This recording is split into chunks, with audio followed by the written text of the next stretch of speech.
comprovado cientificamente que o conhecimento adquirido, quando ele não é trabalhado, quando ele não é retroalimentado, ele tende a estagnar, ele tende a parar. Então, a gente também sabe que nós não temos a cultura do estudo voluntário. Então, o que a gente está fazendo a partir da plataforma e a partir do contato do estudo, da educação remota, do estudo remoto, é estimular o aluno a ler, estimular o aluno a continuar a estudar. Tem alguns pais que têm dificuldade, tem outros que não. Aqueles que têm maior dificuldade entram em contato com a gente e a gente vai tentando, de uma forma ou de outra, achar novos caminhos. Certo? Eu mandei para você... De que maneira está sendo feito isso? Normalmente, o aluno entra em contato com a equipe gestora pelo WhatsApp e fala da dificuldade, entendeu? Normalmente, isso acontece. Hoje mesmo eu atendi 3 mães que não tinham como resolver a atividade via internet e perguntou, eu posso fazer uma pesquisa no livro e fazer no caderno? Pode.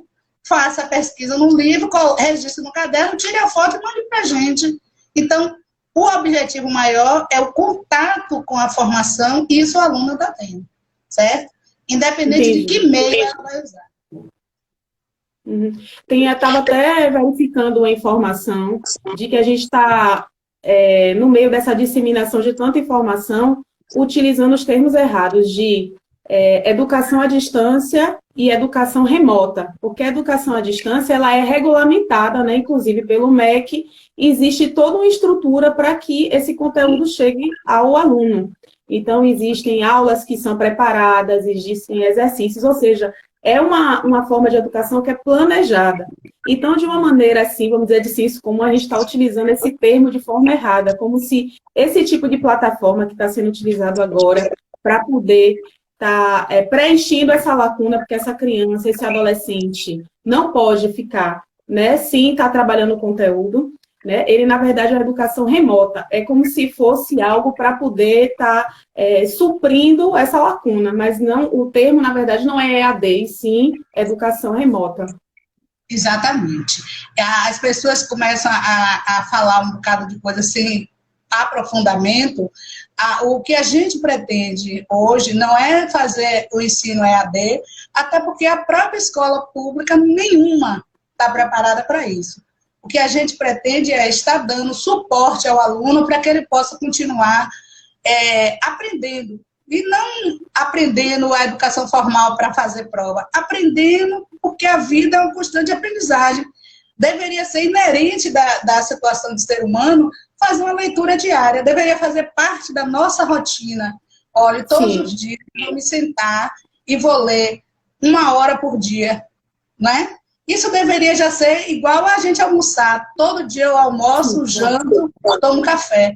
Mas a gente sabe que as nossas crianças não têm essa rotina, não é da nossa cultura.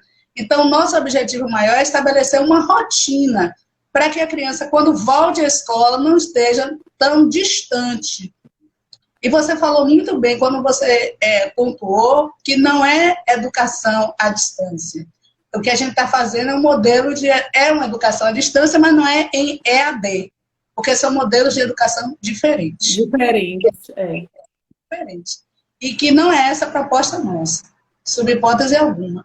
Inclusive porque a gente já vê a possibilidade de estar trazendo para o aluno que não conseguiu resolver aquilo só com o uso do computador, com a mediação do computador, a gente usar outras formas de mandar atividade, recolher e receber a atividade dele. Então, não é AD. Certo? Remota seria o termo mais apropriado. E como é que isso está sendo feito sem ser pelo computador ou pelo celular, pelo WhatsApp? Eu falo pela minha realidade, eu estou falando do lugar de gestora de uma escola onde a gente não tem tanta dificuldade de acesso. Mas nós temos em Camaçari escolas que os diretores têm dificuldade. Então, o aluno, os pais passam lá, pegam a atividade e levam para casa e no dia marcado, o pai ou o responsável leva de volta. Cada escola, e é a orientação que o próprio MEC está dando para a gente, é que cada escola busque uma maneira de estabelecer essa vinculação. Pode ser pela rádio local, Ah, que Pode ser, interessante. pode ser pela rádio local, pode ser pelo sistema de alto-falante, pode ser pela TV local. A forma como nós encontrarmos de estabelecer essa relação e essa vinculação com o aluno. Hoje a TVE está trazendo programas específicos para alunos da rede pública. Então é fácil você dizer ao aluno, olha, a gente vai assistir tal programa, tal horário, e depois a gente vai conversar sobre isso. Porque Sobre ele. não é um dever de casa, não é aquela escola formal. Inclusive, eu acho que esse é o momento de aprender a fazer uma escola diferente. Eu acho que a gente vai sair muito mudado, Sim, com principalmente certeza. nós vamos ter pais mais preocupados em ensinar seus filhos, em orientar seus filhos, e vamos ter professores que vão, nesse processo, encontrar novas formas de disseminar o conhecimento. Então, eu acho que muita gente vai ganhar, e tomara que todos nós estejamos vivos para ver isso. Com certeza. Eu penso que esse é um momento de enaltecer ainda mais a figura do professor, que conduz de forma didática, científica, um conteúdo programático mesmo, né?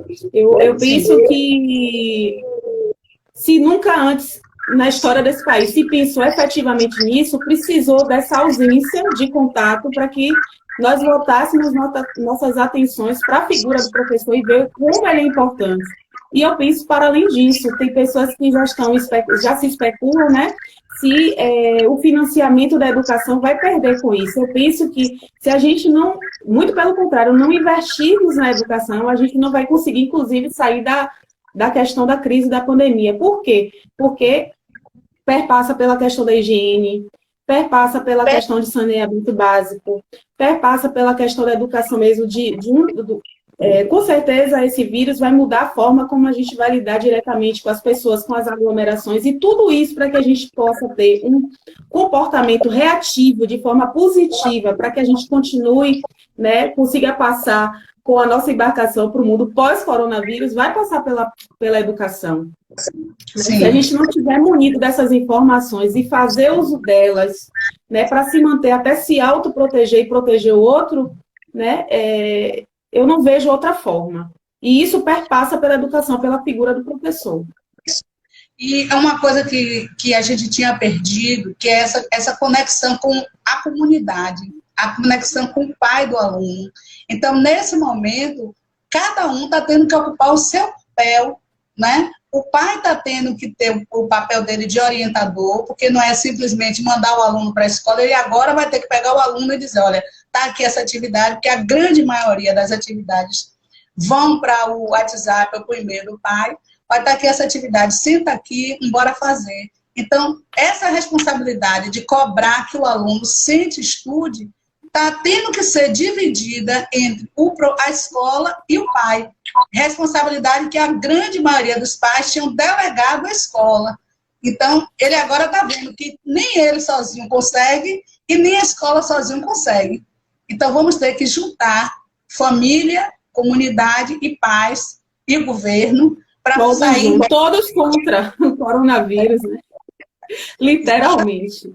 Agora, uma das coisas que me chama muito a atenção, Lisete, é em relação ao ministro da Educação, né, vamos dizer, nessas grandes coletivas que está havendo do governo, ele nunca está presente, nunca fazer pronunciamentos, e eu me coloco no lugar de um jovem que está se preparando esse ano para fazer o Enem, e ainda não se tem nenhum pronunciamento claro se vai haver algum remanejamento, se essa lacuna vai impactar.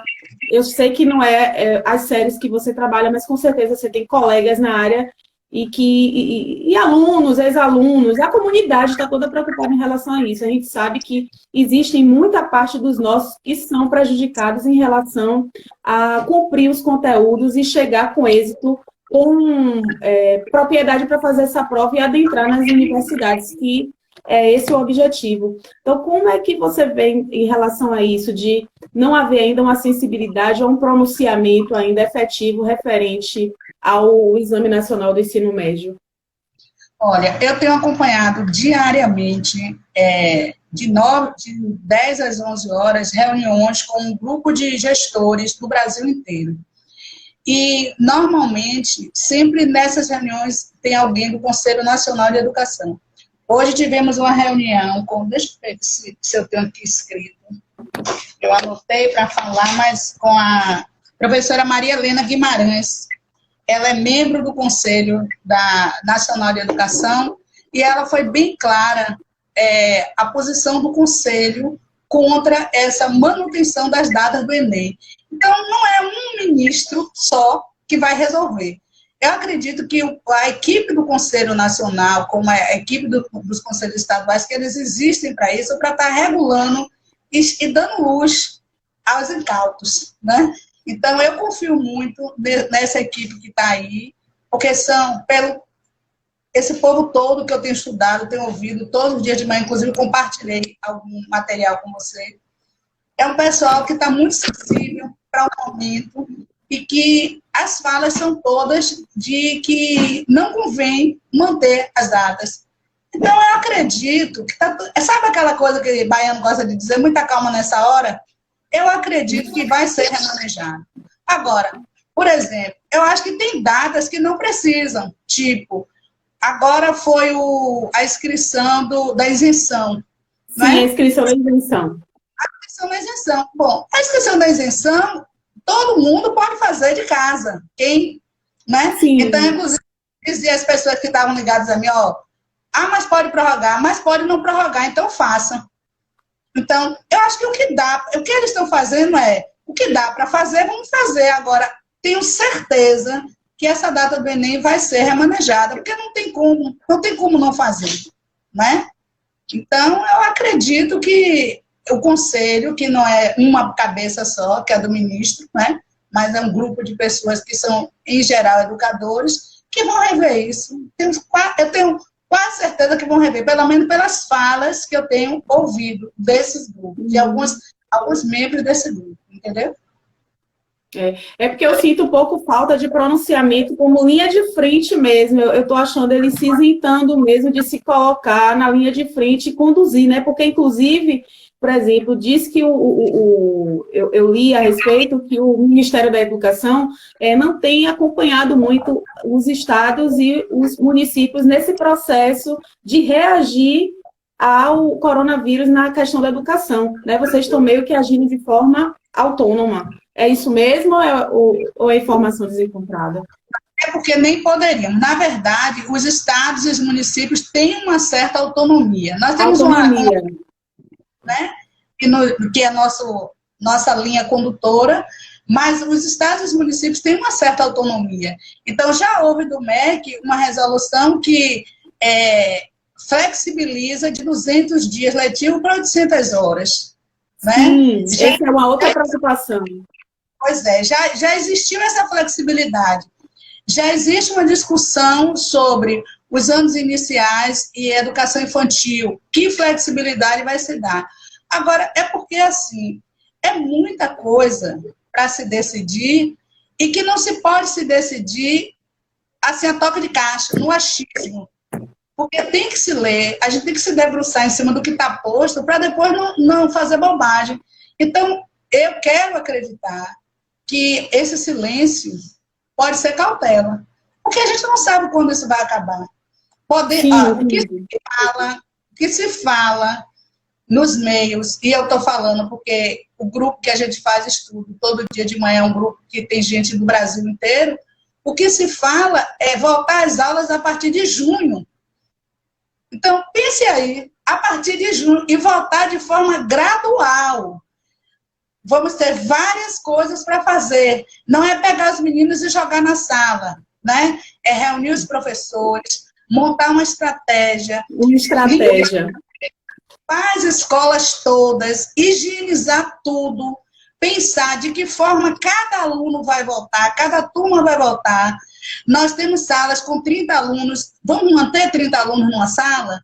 Então, não é simplesmente chegar e dizer, não, baixa lá uma medida provisória. Educação, gente, lida com pessoas. Então, a gente tem que ter muito cuidado. E aproveitando esse momento, eu gostaria até de falar para quem tem filho em escola particular. tenham calma, exijam uma determinada postura, porque não adianta você querer que seu filho volte para a sala de aula correndo e ele ser contaminado de um coleguinha. Porque eu vivo numa cultura, né, onde o aluno está de conjuntivite e vai para a escola. Porque a mãe precisa trabalhar não tem onde com quem deixar. E aí daqui a pouco tem 10 de conjuntivite numa sala. Só que o coronavírus, a gente não vai ter que ter esse cuidado. Então, eu acredito que o pessoal da educação está pisando com muito cuidado, porque a situação é muito grave. É muito grave. Como é que a gente volta com 30 alunos numa sala? Como é que a gente vai dar merenda escolar para esses meninos? Vocês já pensaram nisso? Porque adolescente, quando ele chega no pátio, ele quer se beijar, ele quer se abraçar, ele quer abraçar o amiguinho que ele nunca mais viu, né? Entendeu? A máscara para ele vai ser um modismo, ele quer ir para o banheiro, fofocar. E tudo isso a gente tem que pensar, porque um aluno contaminado vai contaminar no mínimo 10. É uma questão de realmente mudança de mentalidade, de comportamento, né? Exatamente. A forma de se relacionar vai estar totalmente diferente. Todo mundo está preocupado. Quando é que a escola volta? Quando é que a escola... Eu estou preocupada em como a escola volta. Né? Entendi. Principalmente os pequenos. Porque os pequenos, ainda o trabalho é muito maior. Né? O menino que ainda lhe abraça, ainda lhe chama de tia, quer que você abrace ele, quer que você cuide. Aquele menino que está febril, mas que a mãe manda para a escola porque ela precisa trabalhar. Não é porque ela é uma pessoa ruim, não. É porque ela tem que trabalhar. E ela não tem com quem deixar aquela criança. Entendeu? Então, a gente tem que pensar um monte de coisa. Eu acho que as pessoas, eu digo assim, as cabeças pensantes da educação tem que ter muita calma nessa hora, porque não é... São milhares de pessoas que por dia estão sob a responsabilidade dessas pessoas. E depois chorar sobre o leite derramado é pior. Né? Então, acredito que esse silêncio é porque tem que ter muita cautela. O Brasil é um país que... Eu vou pegar um pouquinho dessa esperança sua aí, mas eu não tô... Eu acho que existe mesmo uma letargia nesse sentido, porque já tem algumas semanas, né, e realmente eu sinto esse silenciamento me incomoda, né? Bom, eu vou começar a ler os comentários aqui. Me incomoda também. Agora é assim, eu acho que é melhor parar, pensar e ter medidas concretas, até porque até hoje a orientação que se tem é vamos respeitar a individualidade de cada estado, de cada município. Sim, sim. Entendeu? Então, por exemplo, eu falo da minha realidade. Nós fizemos agora a distribuição dos vales da merenda. O município, cada gestor foi para dentro de sua escola entregar o vale. Já no estado, a realidade foi diferente. No estado, o que o governador fez? Pegou o dinheiro... Qual foi a consequência disso? Ninguém consegue entrar nem no açaí, nem na cesta do povo. Eu vi isso hoje, realmente está aglomeração. De qualquer maneira, né, não se tem contato com aglomeração nas escolas, mas tem nos supermercados, tem nos centros comerciais, né? É uma via complicada mesmo de resolver, porque as pessoas não podem deixar de comer, tem que se arriscar, mas ainda assim é uma situação nova que a gente está passando, mas é muito complicado, é só conversando mesmo, as aglomerações estão acontecendo. Muito mesmo. Hoje mesmo eu passei por uma cesta do povo e as pessoas não estavam tendo um distanciamento de 1 metro para cada pessoa, não estava realmente, o supermercado estava muito cheio. É isso que a gente não pode dizer assim, vamos tomar uma medida de cima para baixo. Então, todo mundo no Brasil vai fazer isso. Não pode ser assim, porque cada realidade é uma realidade. Tem uma pergunta aqui, eu estou com a assessora de comunicação aqui do meu lado, e ela me deu, é aprendiz ainda. A pergunta de Marcela Torres. Ela pergunta, como será a volta dos alunos? A pergunta que não quer calar, né? Eles estarão realmente preparados? Não, não vão estar. Porque a ideia desse período não é que papai e mamãe preparem os alunos. Os alunos vão estar motivados. Os alunos vão estar motivados a retornar para a escola. A nossa ideia não é que esses 30 dias que nós estamos afastados da escola, que papai e mamãe vai dar os conteúdos que a escola estaria dando.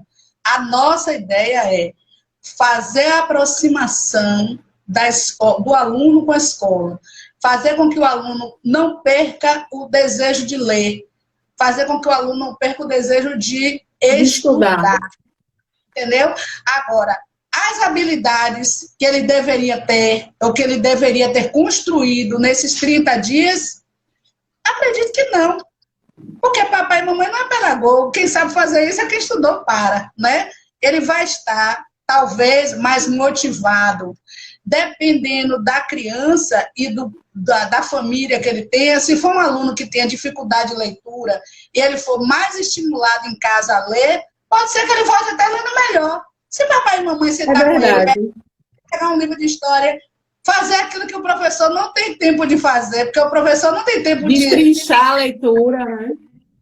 Aí ele vai voltar melhor, entendeu? Mas o objetivo não é esse. A gente sabe que papai e mamãe não dá conta.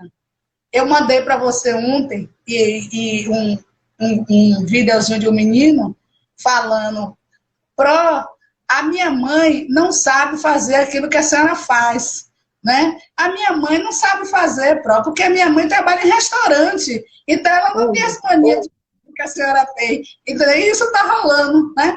Então cada um com sua habilidade. Então não é pretensão nossa que o aluno aprenda em casa, entendeu? É isso que eu fiz questão de participar dessa live para deixar isso bem claro, até para uma colega que estava na outra live, não sei se ela está nessa, que colocou, a ideia nossa é estimular, certo? Não deixar a peteca cair. Não deixar a peteca cair. Ó, Jussara falou aqui também, ó, a responsabilidade dividida é uma saída mais do que justa. É uma volta forçada dos pais como coparticipantes na educação dos filhos. Exatamente. Exatamente. Agora, quando a gente fala nesse retorno, hoje com a Ednight que eu participei, eu não sei se eu me alegrei ou me assustei quando a gente começou, o pessoal do MEC começou a falar como que a escola deveria se preparar para voltar. Aí eu pergunto, será que os pais estão preparando esse aluno para voltar?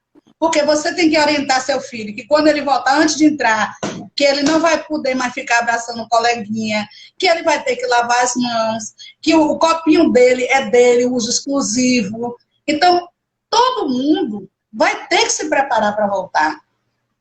Aqueles que tiverem essa felicidade, que é o que eu estou mais preocupada agora, eu quero voltar. Sim, que todo mundo possa voltar, com certeza. Mas, preservar a vida, né?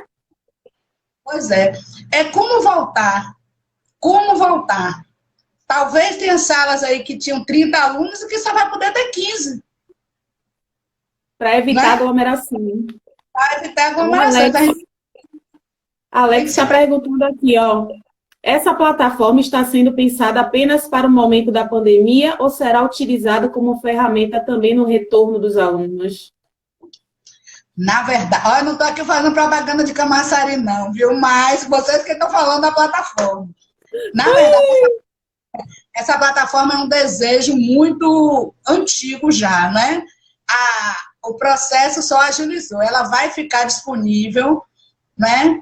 A gente já tinha... Antes da pandemia, a gente já estava se preparando para que todos os professores tivessem acesso a ela. E agora, ela depois, se Deus quiser, ela continua de forma melhor ainda, né? Que aí a gente vai estar mais relaxado. E já vai estar mais adequado, né? Já vai ter tido mais contato, vai saber manejar melhor. E com certeza vão atribuir outras, vamos dizer, outras funções a ela, né? Pelo menos, eu falo sempre da minha realidade. Nós temos laboratório dentro da escola, e aí o aluno vai poder estar dentro da própria escola usando a plataforma com mais tranquilidade. Mas a plataforma não consome muitos dados, não. É muito tranquilo. Uhum. Quem quiser, estudando em idade escolar, pode acessar, que é livre. Uhum.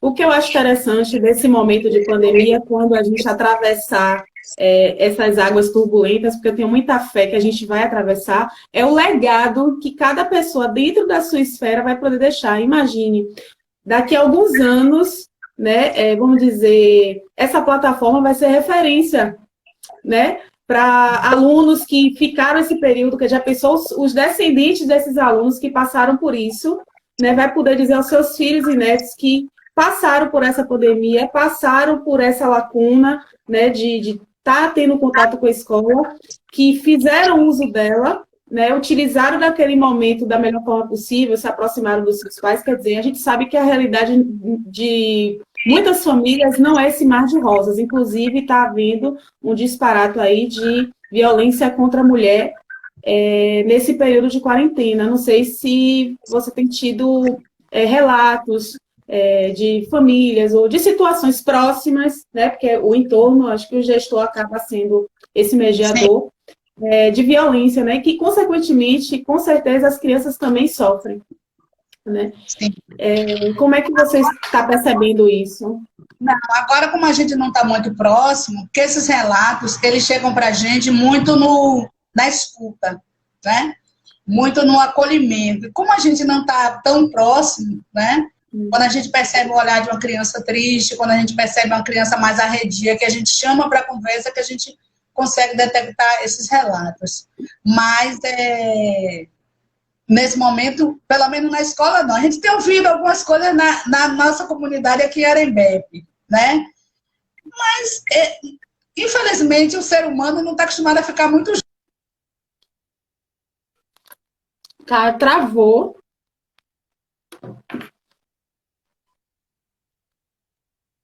Travou.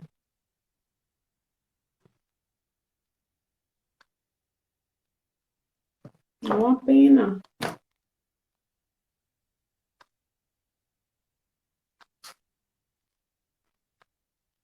Puxa vida. Não foi, Moisés?